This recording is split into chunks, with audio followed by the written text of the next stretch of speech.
शैक्षिक महासंघ के पर्यवेक्षक हैं हमारे गुरु जी, और मंच पर यहाँ पर विराजमान हमारे यहाँ के प्रमुख जी, हमारे राष्ट्रीय शैक्षिक महासंघ सीतापुर के जिला महामंत्री गुप्ता जी, हमारे साथी संजीव रावत जी, अन्य हमारे मंच पर विराजमान सभी साथी जिनका नाम मैं नहीं जानता हूं, उनको अभी सबका मैं तहे दिल से स्वागत करता हूं और धन्यवाद अर्पित करता हूं। आगे मैं यहाँ पर बताना चाहूँगा, सर्वप्रथम आप सब शायद मेरे बारे में जानते ही होंगे कि मैं राष्ट्रीय शैक्षिक महासंघ में वर्तमान समय में जिला मीडिया प्रभारी सीतापुर का दायित्व का निर्वहन कर रहा हूँ।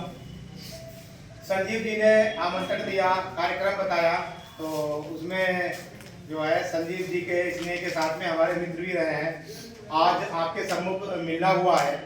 अब बात करें कर्तव्य बोध दिवस की, तो राष्ट्रीय शैक्षिक महासंघ आज के समय में एक ऐसा संगठन है जो कि समाज को और शिक्षक को और बच्चों को सभी को एक साथ जोड़ करके एक अपनी विचारधारा को आगे बढ़ाना हमारा काम है। इसी संबंध में हम लोग प्रतिवर्ष आयोजन करते हैं कार्यक्रमों का, जैसे गुरुवंदन कार्यक्रम है और इसके बाद में कर्तव्य बोध दिवस कार्यक्रम है। प्रत्येक वर्ष अखिल भारतीय स्तर से आयोजित किया जाता है। एक बात कहना चाहेंगे, सभी व्यक्ति अपने अधिकारों के लिए लड़ते हैं कि ये मेरा अधिकार है, मुझे ये चाहिए। मेरा एक और मानना है, हमारे संविधान में अधिकार और कर्तव्य दोनों एक दूसरे के पूरक हैं। अगर हमें अपने अधिकारों के लिए लड़ना है तो हमें अपने कर्तव्यों का निर्वहन करना पड़ेगा। पहले अपने कर्तव्यों का पालन करें, फिर अपने अधिकार मांगे। यही राष्ट्रीय शैक्षिक महासंघ की सोच है, यही हमारा कहना है। राष्ट्रीय शैक्षिक महासंघ अपना जो कि नारा लगाता है, हमारा टैग लाइन, स्लोगन लाइन है, सीधे सीधे क्या कहना है कि राष्ट्र हित में शिक्षा। हमारा उद्देश्य ही राष्ट्र हित है। शिक्षा ही किसी राष्ट्र को आगे बढ़ा सकती है, इसीलिए हमने राष्ट्र हित में शिक्षा से शुरुआत की है। और उसके बाद में हमने अगली लाइन में अपने बोला है शिक्षा हित में शिक्षक। शिक्षक जो है वो शिक्षा के लिए तत्पर होगा, और जब शिक्षक शिक्षा हित में जुड़ जाएगा तो अगली बात कहूंगा शिक्षक हित में समाज। तब समाज शिक्षक और राष्ट्र दोनों के साथ जुड़ेगा, और ये जो चेन बनेगी इसको कोई दुनिया की ताकत नहीं तोड़ सकती है। इसीलिए कहा गया है कि शिक्षक राष्ट्र निर्माता होता है। यहाँ पे अखिल भारतीय राष्ट्रीय शैक्षिक महासंघ का अधिवेशन जो पिछला हुआ था, बेंगलुरु में हुआ था 2 साल पहले, वहां पर हमें गीत सिखाया गया था कि गुरु गरिमा के पोषक हैं हम, पीढ़ी के निर्माता हैं, संस्कृति के रक्षक हैं हम, भारत भाग्य विधाता।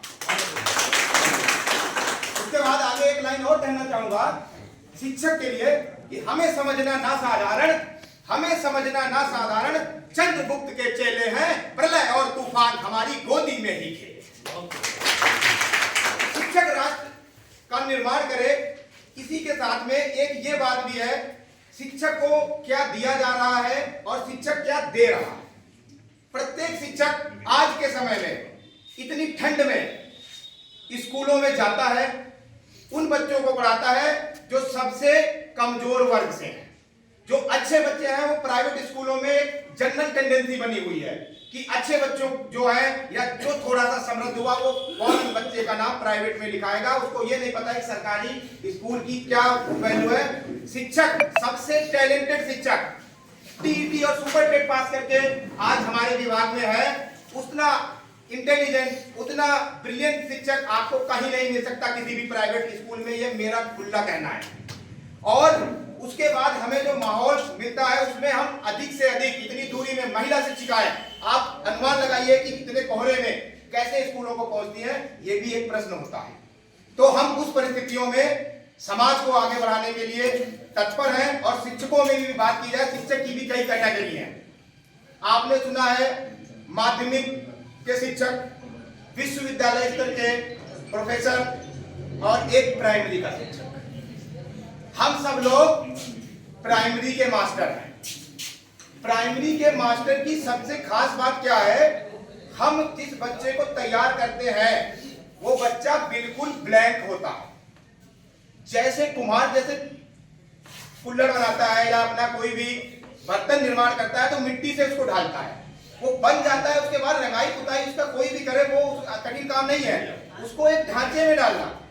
हम लोग जो बच्चे को नींव तैयार करते हैं वो हम कहते हैं कि प्राइमरी का शिक्षक बैकबोन है, रीढ़ की हड्डी है पूरे शिक्षक समाज की। ये इतना कहेंगे और इतना हम सभी से कहेंगे कि आप सब लोग आज इस कार्यक्रम में आए हैं। हमें इस बात की बहुत प्रसन्नता हुई कि आज राष्ट्रीय शैक्षिक महासंघ का ये कार्यक्रम जो किया जा रहा है इसमें आप सब लोगों ने अपनी गरिमा में उपस्थिति दी है और मुझे मंच पर अपने शब्द कहने का मौका दिया है। इसके लिए मैं शिक्षावा कार्यकारिणी का, संजीव रावत जी का और सभी का बहुत बहुत धन्यवाद अर्पित करता हूँ। समय कम है, इसी के साथ मैं अपनी वाणी को विराम देता हूँ। बहुत बहुत धन्यवाद।